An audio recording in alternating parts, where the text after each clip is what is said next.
ఇవాళ కాంగ్రెస్ కు కొత్తగా తోడైంది లేదు. అట్లని చెప్పి బీజేపీ పైన కూడా పెద్ద సానుకూలత లేదు. 10 ఏళ్లలో ఏమీ చేయని బీజేపీ 10 ఏళ్లలో 4 ఎంపీలను గెలిపించినా ఏమీ జరగలేదు, ఏమీ చేయలేదు, వాళ్ళ వల్ల ఒరిగింది సున్నా అనే విషయం పూర్తి స్థాయిలో ప్రజలకు అర్థమైంది. అడ్డగోలుగా పెరిగిన పెట్రోల్ ధరలు, డీజిల్ ధరలు, నిత్యావసర వస్తువుల ధరలు, సిలిండర్ ధరలు ఇవన్నీ కూడా పిరమైన తర్వాత మోడీ గారి ప్రభుత్వం మీద కూడా వ్యతిరేకత కనబడతా ఉంది.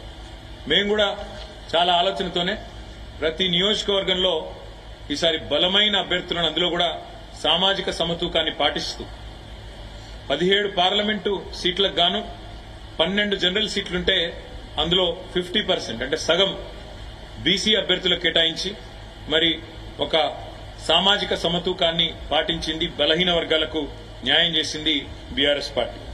అదేవిధంగా అభ్యర్థులు కూడా చాలా మంది సీనియర్ నాయకులు, బలమైన నాయకులు, బ్రహ్మాండంగా గతం నుంచి కూడా కార్యకర్తలతో మంచి సంబంధాలు, పార్టీతో ప్రజలతో మంచి సంబంధాలున్న నాయకులకు మెయిన్ టికెట్లు ఇస్తే, కాంగ్రెస్ పార్టీ మాత్రం చివరి నిమిషంలో వచ్చిన పారాషూట్ లీడర్లు, అందులో ముఖ్యంగా బీఆర్ఎస్ లోంచి ఇతర పార్టీలోంచి ఎత్తుకొని పోయిన పారాషూట్ లీడర్లకు కాంగ్రెస్ గాని బీజేపీ గాని దాదాపు 6-7 చోట్ల బీజేపీ అభ్యర్థులు మా పార్టీలోంచి పోయిన వాళ్లే, 4-5 చోట్ల కాంగ్రెస్ అభ్యర్థులు కూడా మా పార్టీలోంచి పోయిన వాళ్లే.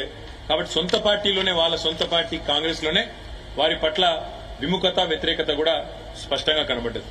మా అభ్యర్థుల పట్ల సానుకూలత, వారి అభ్యర్థుల పట్ల వ్యతిరేకత.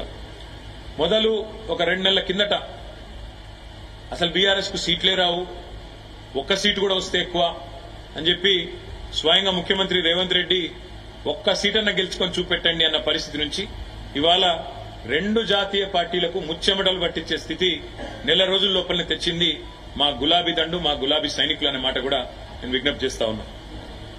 కొన్ని చోట్ల కాంగ్రెస్ మాకు ప్రత్యర్థిగా ఉండే, కొన్ని చోట్ల మాకు బీజేపీ ప్రత్యర్థిగా ఉండే, కానీ మొత్తం రాష్ట్రంలోని 17 సీట్లలో అంతటా కూడా ధీటుగా పోటీనిచ్చింది మాత్రం ఖచ్చితంగా బీఆర్ఎస్ అనే మాట నేను మీకు విజ్ఞప్తి చేస్తా ఉన్నా. ఇవాళ ఒకటి మాత్రం స్పష్టం, ఢిల్లీలో కుస్తీలు, గల్లీలో దోస్తీలు. కాంగ్రెస్ బీజేపీ రాజకీయం చూస్తే ఢిల్లీలో కుస్తీ, గల్లీలో దోస్తీ అన్నట్టుగా ఇలా వ్యవహారం నడుస్తా ఉంది. ఢిల్లీలోనేమో ఏదో కొట్లాడుతున్నట్టు యాక్టింగ్, కానీ ఇక్కడ దాదాపు 6-7 సీట్లలో ఇవాళ తెలంగాణలో కాంగ్రెస్ పార్టీ బలహీనమైన డమ్మీ అభ్యర్థులను పెట్టి వాళ్ళ కరీంనగర్ తో సహా, నిజామాబాద్ తో సహా, అదేవిధంగా నిజామాబాద్ లో డమ్మీ అభ్యర్థి నేను ఎందుకంటా ఉన్నా అంటే జీవన్ రెడ్డి గారు సీనియర్ నాయకుడే, కానీ ఆయన పోటీ చేయాలనుకున్నది కరీంనగర్ నుంచి. ఆయనను బలవంతంగా ఆయనకి ఇష్టం లేని నిజామాబాద్ లో రుద్దింది కాంగ్రెస్. కరీంనగర్ అభ్యర్థి ఎవరో ఎవరికి తెలియదు. సికింద్రాబాద్ అభ్యర్థి అసలు ప్రచారం కూడా దాదాపు లాస్ట్ 10 రోజుల వరకు చేయలేదు. మల్కాజ్గిరి అభ్యర్థి ఆ ప్రాంతం కనీసం సుపరిచితం కూడా కాదు, పరిచయం కూడా లేదు. ఇట్లా 6-7 సీట్లలో డమ్మీ అభ్యర్థులను పెట్టి రేవంత్ రెడ్డి గారు మరి బీజేపీని గెలిపించడానికి కిషన్ రెడ్డి కంటే ఎక్కువ రేవంత్ రెడ్డి కష్టపడ్డాడన్న మాట నేను విజ్ఞప్తి చేస్తా ఉన్నా. అదే మాదిరిగా ఇవాళ